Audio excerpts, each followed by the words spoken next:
The Single Mom Success Podcast, episode 62. In today's episode, I talk about the holiday season and why we as moms feel we need to go above and beyond or live up to some perfect ideal when it comes to Christmas. This podcast is a proud member of Parents on Demand, a network of high-quality shows for families just like yours. Download our free network app on Apple and Android and listen to your favorite episodes on the go. This is the Single Mom Success Podcast. Our mission is to help single moms find advice, support, ideas, and hopefully some humor along the way to help them navigate through this crazy single parenting gig and build the most amazing lives for themselves and their children. Please be sure to stop by thesinglemomblog.com for more great articles, free downloads, giveaways, and more. Now, let's dive in. Hey guys, and welcome to the Single Mom Podcast. How are ya? I hope you are having an absolutely fantastical day. Gosh, it has been a little while since I recorded. The holidays are a crazy busy time. We had Thanksgiving, and I think I did a podcast then, it's been so insane. I just literally stopped and realized, oh my God, I haven't done a podcast, because I've been running around like a crazy woman. And so I think, and that actually, first of all, was the idea of, oh my God, I haven't done a podcast. And then the realization of why I haven't done a podcast sort of became the subject of this podcast. And so today we are going to cover the insane feeling that we need to make the holidays perfect, right? And so it actually is kind of ironic because it's one of those perfect storms of coming to a realization, having an idea, and then something showing up in my Facebook feed that just sort of like solidified that this needed to be my podcast title. So there actually was recently a Saturday Night Live. Matt Damon was on Saturday Night Live, and they did this little skit about the perfect Christmas and it shows like the husband sitting down on the couch drinking wine and the wife coming over, and she's like, oh, and they're sitting down and they're drinking wine and they're relaxing after a day of Christmas. And then, she asks him, so wasn't this just the most perfect, the best Christmas ever?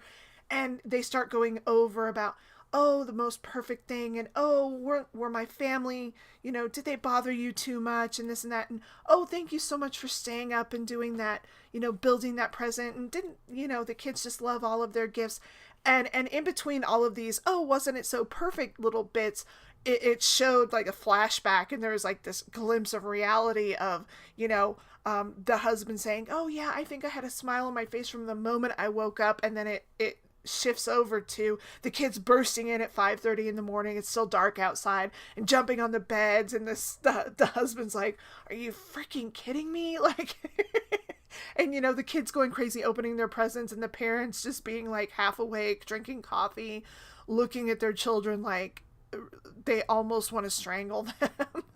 And so it was just this mix of, the pretending that everything had been perfect, and in retrospect thinking, oh, everything's perfect, but then seeing the reality of it, and it's not quite exactly like that, and so it made me think about it, and I was like, oh yeah, that's kind of how it is. Like, we look back and go, oh, it was such a good Christmas, but in reality, you're like, yeah, there was a lot of just madness and chaos and yelling and crying and fighting, and there's a lot of love too, but it's not just perfect. But I thought about it, and then I started thinking about the reason why I hadn't done a podcast in a while, and I'm like, I've been running around like a crazy woman. I've been trying to figure out, gifts, and I've been working extra to try and make extra money so that I have extra money to buy presents, and, trying to figure out the perfect gift for my boys, because now that they're 18, they're just really like, money. We want money. And that's all well and good. But at the same time, I'm like, that means you have nothing to open. On Christmas. And, in retrospect, and for the better part, they're like, yeah, we're okay with that. But at the same time, I remember last Christmas and them sitting there and just waiting and waiting and waiting for me to hand them something while I was handing a ton of stuff to their sister. And they're just both kind of sitting there like, we're so bored. Where's our stuff? And so I still want them to have stuff to open. But even that, I'm like, okay, well, I can get you underwear and I can get you socks. Those are kind of the go-tos, which, woohoo, but it's, it's something to open. And maybe a new pair of headphones, couple of pairs of headphones, because they seem to go through headphones like crazy. But, I'm sitting here banging my head trying to figure out what's the best thing. What can I get them? What can I get them? And also trying to make sure that I cover all of the stuff that is important to my daughter, wanting to make sure I get her all this stuff. And, and there's so many of you, and I know there's a bunch of you who are already saying to yourselves, saying to me through the podcast, because I'm saying it in my own head, it's not about the gifts. Christmas is not supposed to be about the gifts. And I totally understand that. And I totally agree with that. But I think we all sort of fall into that trap, right? So it's a really hard time. It's a hard thing sometimes to remember to create and build that balance, right? Because there's a lot of families who go really, really, really, really overboard for Christmas, and that's what they want to do. And that's totally fine. I don't judge those people, right? I remember doing a blog post. I can't even remember if I did a podcast about it. It's a while back, but I know I did at least a blog post about it, about a woman who had stacks of presents, just like she, the presents were almost overwhelming the tree, right? And I think she's British. I can't remember her name, but I remember it being a thing on Facebook and people were just going crazy, like, oh my God, you're spoiling your kid. That's too much. Why would you get your kids that much? And this woman, defending herself and saying, look, I work really, really hard all year long and I save and I do all these things so that when Christmas rolls around, that's my one thing, right? Like I give my kids a crap load of stuff on Christmas. That's, and I work really hard to earn the money and I work really hard to save and live a frugal lifestyle so that when Christmas comes around, I can spoil my children. Okay, cool. More power to you. I personally wouldn't want to wrap all those presents. And I personally, there were so many of them. I can only imagine that their Christmas morning and Christmas present opening must take hours, like hours upon hours. There were so many presents. But again, that's you do you, right? We live in a world right now where we're all so judgy. Everybody's judgy.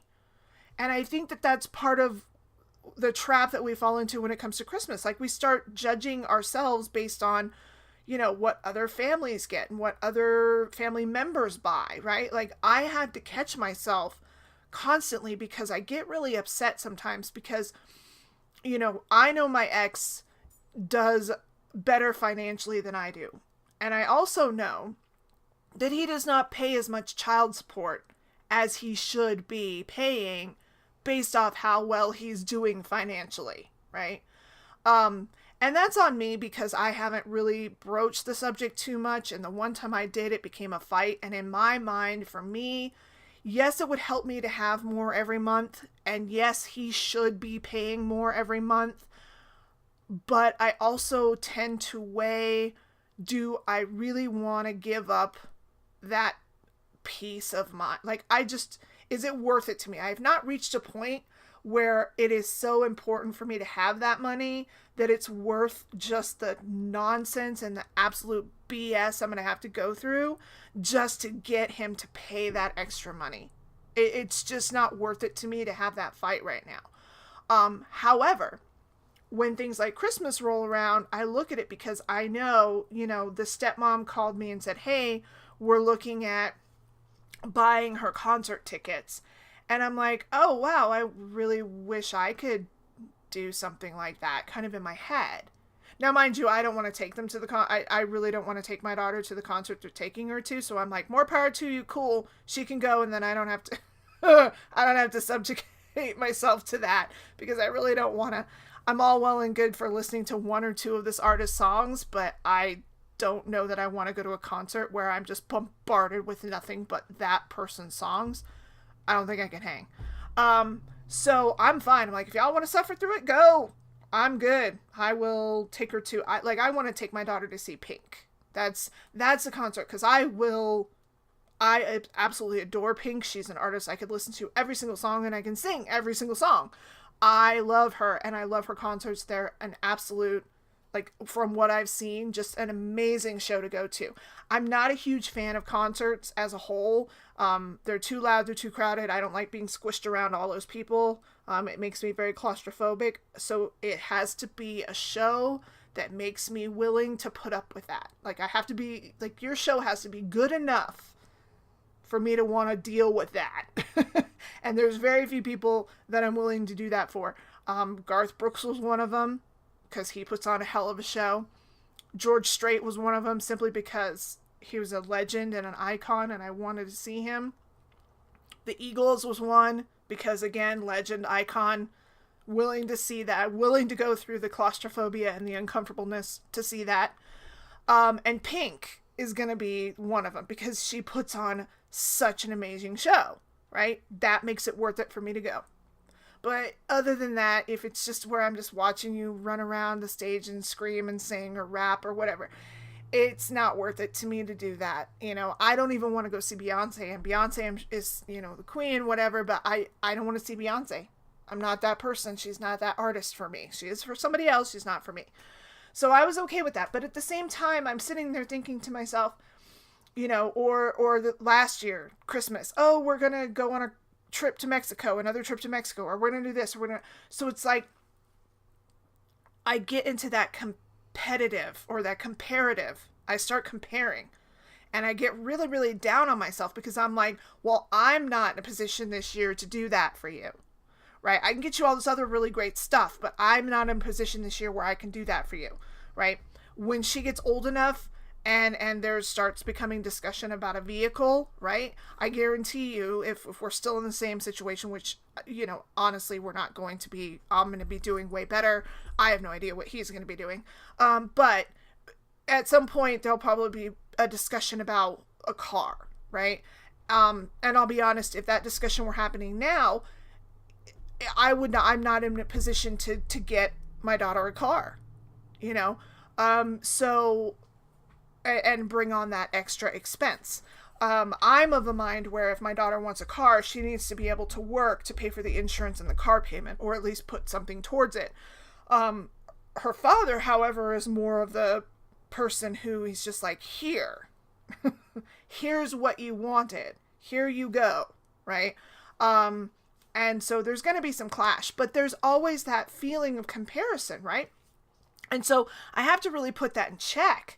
You know, and I even run into it with my own family when we go to my family's for Christmas, and I'm watching, like, you know, the big, huge presents that, you know, maybe we didn't do one year because of the fact that we just couldn't afford it, right? Money was too tight that year around Christmas. Unfortunately, Christmas time is one of the worst times for my business, because people are tighter with their money.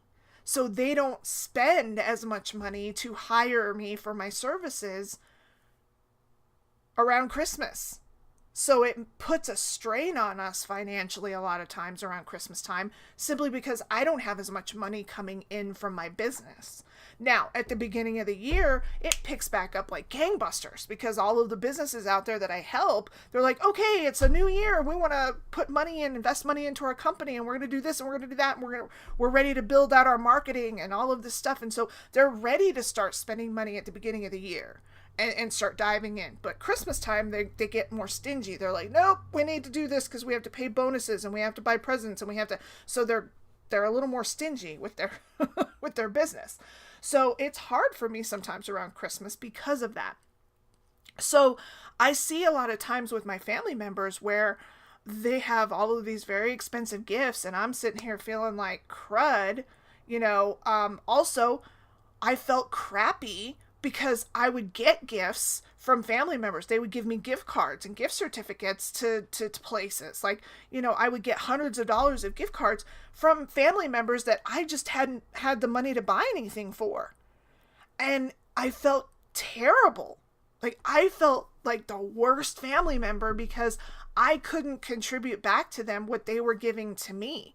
Right? And so I think this time of year, we start getting very, very judgy about ourselves, right? And we feel we have to meet some standard in order to be good parents or good, or good moms. And it's just not true. It's just not true. And I know that it is so hard, especially nowadays, because we live in such a consumer driven society where, there's nothing but ads. You can't even get away from it, right? It's everywhere. Anything that if there's a screen, the kids are being pummeled with ads, toy ads and vacation ads and clothing ads and technology, right? It's everywhere, and then their friends, right? They're dealing with it too. They have friends who are getting certain things, right? Friends that get new iPads for Christmas or Mac computers, or, as they get older, my friend got a car for Christmas. Great. Yay. Not everybody can do that, right? So not only does the kid feel like they're not living up to a certain standard or they're not getting something that their other friends are getting, but then the parents feel bad because then the kids come home upset. Well, so-and-so got this and that for Christmas and they brought it, and then you feel crappy, right? And then, because I remember one time my son, I even got angry with my kids one year, and it was all out of guilt. I was upset and I felt bad, but I also was angry. So it was a whole mix of stuff, because my son came home and he's like, oh, well, these kids got this and they got that and they got this, and all I got for Christmas was that. And I got immediately angry because I was hurt, right? Because I felt bad that I couldn't get them everything they wanted, because we do. I mean, even though, honestly, even if I had the money, I wouldn't get my kids everything they wanted, because I just don't feel the need to spoil my children like that. I am still the mom when I have money, when I do have an abundance and overabundance, and money's been good, business has been really good, and money is fantastic, and I've got a surplus. I'm still not the mom who's like, okay, I'm going to take you to Abercrombie and Fitch and let's go buy whatever. I won't even walk in that store. There are many, many places where I will not even cross the threshold, because I will just be annoyed. From the minute I start looking at the prices of the clothing, I will be annoyed. Because I sit there and I think my daughter drugged me into one store. I can't even remember which one it was. It might have been American Eagle. I don't know. It's one of those places I don't shop. And she's like, oh, I like this and oh, I like that. And I'm like, I am not paying $85 for a shirt that you're not going to fit in 6 months. You're out of your mind. Like, that's just never going to happen. I don't know who you think you are. You need to go talk to your stepmom, because I sure as hell am not shopping for you like that. I will not. And she's like, but you have money and you got paid. Yes, I did. And I tell you what, for $85, I can get you about 5 or 6 things at the local Target or Walmart or anywhere else, Amazon. No, I refuse. I will not. No, not for something that you're going to grow out of and wear like maybe 3 times before you do. No, if I spent, and I told her in the middle of the store, and I remember this because one mom was next to me and she just started laughing hysterically, because I said, if I'm going to pay that much money for a shirt, you're going to wear it every single day of your life until you can't anymore. You're going to wear it morning, noon, and night. You will sleep in it. I will wash it and dry it, and you can wear it to school again the next day. Because if I pay that much money for that piece of clothing, you're going to wear it until you can't wear it no more. That will be the only thing you wear ever. And this lady just started laughing. She's like, that's how I feel too. I'm like, we are leaving this store because I am going to be insane by the time I get through. I cannot do it. I just won't. I'm like, no. The same thing with shoes. I can't. I'm not that person. I'm just not. I can't. I think the most expensive article of clothing I ever wore was a silk shirt that I begged for from my parents because it had music notes all over it. And I'm so sad that I lost it, because I still had it till I turned an adult. And in fact, I think one of my roommates stole it from me when I moved out of their house, because she was just a horrible person. But I had it forever, and it was one of my absolute most favorite shirts. It was silk. It had music notes all over it. It was just beautiful. It was technically a guy's shirt, I think, but I didn't care. I loved it. I remember seeing it at a mall and I just loved it. But it was, I think at the time it was really expensive at the time. I think it was like $70 for this shirt. And nowadays it probably would have been over 100, right? In comparison with the way prices have changed. But, so it would be equivalent to me my daughter coming up to me and saying, will you buy this $120 shirt for me? No! But I loved it and I begged my parents for it. And they did actually get it for me for Christmas, but it was expensive, right? But I got a hell of a lot of wear out of it. I wore that thing until I was grown. Like I kept that, but I was like 16 when I got it. Or 15, something like that. So I had pretty much reached my size. Whatever, I'm as big as I'm going to get, right? So it was fine. But my daughter, Lord help me, no. Like, I can't. My biggest, most expensive thing that I own now, as far as, like, articles of, I think is, like, I have a pair of Ralph Lauren sunglasses because they were 70% off. That's the only reason I have them. So I think I got them for, like, $50. So I was willing to do that. But I would have never bought them at regular price. Never. My son has more expensive sunglasses than I do because he has several pairs of Ray-Bans. Because that's what he likes. He wanted that for Christmas, but I'm not that person. Now, the stepmom, she's a shopper, man. She loves to spend money, according to my daughter. So anytime my daughter's like, look at this, I'm like, I am not the one. Go talk to your dad. So in retrospect, I get disappointed in myself and I start judging myself when I can't provide the same type of stuff. But at the same time, I have to remind myself, I have to kind of put myself in check. Just because it's a certain time of year doesn't mean my mindset should shift. Blah, there's a tongue twister. Because my mindset should be the same, right? It should be the same. If I'm not willing to pay that kind of money every other time of the year, why during Christmas, why during the month of December should I change the way I feel about how much money I spend for just nothing? I mean, in all honesty, these are things that, again, the child's probably only going to use every so often. They may or may not get an extended use out of it. They may only wear it once or twice before it doesn't fit anymore, right? So for me, I need to remember that, and I need to tell myself that and continue to go, it's not a competition. It's supposed to be a time of giving, and that means you give what you can. Right? You give what you can. You do what you can. So even if you're only able to go to the Dollar Tree and buy little tchotchkes and toys that are only $1, but you know what?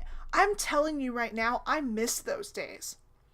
I miss the days when my kids, I could go to the Dollar Tree and stock up on all kinds of stuff for Christmas. Because when they were little, they didn't care how much it cost. They cared how much was under the tree, right? They wanted a lot of presents. So I could go to the Dollar Tree, or I could go to the dollar section of Walmart, or the cheap section at Walmart, where you can find those little tchotchkes and toys that aren't very expensive, right? And get just dozens of things. $100 at that section and $100 at Dollar Tree got me, oh my God, right? Like, it was a smorgasbord of toys underneath the tree, and they were ecstatic. They didn't care. They loved every second of it, right? Now they're so damn picky. I'm like, here's money. But, you know, if that's what you can do, then that's what you can do, right? If all you can give, you know, I remember one year, I think I gave babysitting services because that's all I could give. I'm like, I will watch your kids for you one night a month so you guys can go out and have date night, right? That's my gift to you. So you don't have to pay for a babysitter. I'll come watch your kids. We'll go do something, or we'll watch a movie, or we'll do it. So you guys can go have a date night, go, right? Or, you know, just giving something that, you know, giving your time. I will help you clean out your yard. I helped my grandma one year when I was a little kid. Think of it kind of like when you were a kid. Remember when you give out like coupons? It may seem sort of cheesy, but if you don't have the money, giving your time to someone is a great gift too, right? So don't judge yourself. That may be the best gift you can give. I remember telling my grandma, I don't have any money to give you anything for Christmas, but I'm going to help you clean out your backyard. And she was ecstatic. She loved it. She's like, awesome. It made her so happy because then I spent time with her and we got to spend time together, but she got free labor. And so it was awesome for her. But again, I don't know why we feel like we have to deliver this perfect experience around Christmas when really some of us are just barely holding it together, right? So we put this extended pressure on ourselves to make it even more special. Like, it's the holiday, and in real honesty, real talk, your kids would probably rather you not be insane for Christmas. Just saying. They probably would rather you be happy and at ease and loving and not crazy for Christmas. They would probably love that more than anything. I know my kids do, because my kids are super sensitive. They know when stuff's off. My daughter and my son the last few days are like, Mom, are you okay? I'm like, yeah, I'm just stressed. And they're like, can we do anything? And it makes them stressed, right? Mom stressed makes stressed kids. Stressed out mom makes stressed out kids. And that makes an unhappy holiday for everybody, right? So maybe just don't try so hard. Don't overdo it. Don't worry so much. Don't compare your Christmas to somebody else's Christmas. Don't compare your Christmas to the stuff you see on TV for sure, because that stuff is perfect because it's scripted to be that way. Okay? It just is. That's why I loved that skit. I loved that skit from Saturday Night Live. It was fabulous because, they're sitting there going, oh, it was so perfect, and I hope my family didn't upset you. Oh, no, honey, they were perfect. And I swear there's a part in there where there's a video where his father-in-law gets up, and when he gets up, he farts in his face. Like, it's just, it's so good because I know that is reality, and we're trying to achieve perfection. In our minds, for some reason, we have established that Christmas should be perfect. It's not perfect. It's noisy, it's chaotic, it's messy, it's stressful, it's all that stuff, okay? But it doesn't have to be. You can take it down a notch by just removing that mentality that you have, that somewhere, somehow you decided that it was on you to make it all perfect. Do the best that you can. The best that you can, and that is enough. It is enough. And nobody's expectations should make you feel bad, and you should not be placing unrealistic expectations on yourself. Period. The holidays should not be so stressful that you make yourself miserable. You're supposed to be happy. But as single moms, a lot of times we tend to drive ourselves into the ground and make ourselves almost more unhappy than we are at any other time of the year, because we're trying to make everyone else as happy as possible, but we're leaving ourselves out. We're driving ourselves into the ground in order to do that, and it's not okay. Okay? Do the best you can, and it is enough. Just tell yourself that. The best that you can, and it is enough. It doesn't have to be perfect. It will never be perfect. There will always be something somewhere, somebody that can say something bad or negative. And if you are like me, or how I used to be, I'm reformed as best as I possibly can. I'm always a work in progress. But even if you do everything in your power to make it perfect, you'll still pick it apart. You'll still find something you missed. You'll still find somebody did better than you. You'll still think, oh, I should have done this, or I should have gotten that instead. Do not do that to yourself. The best thing you can give your kids this Christmas is a mommy who is not crazy. I'm telling you. That is the best gift you can give. All right?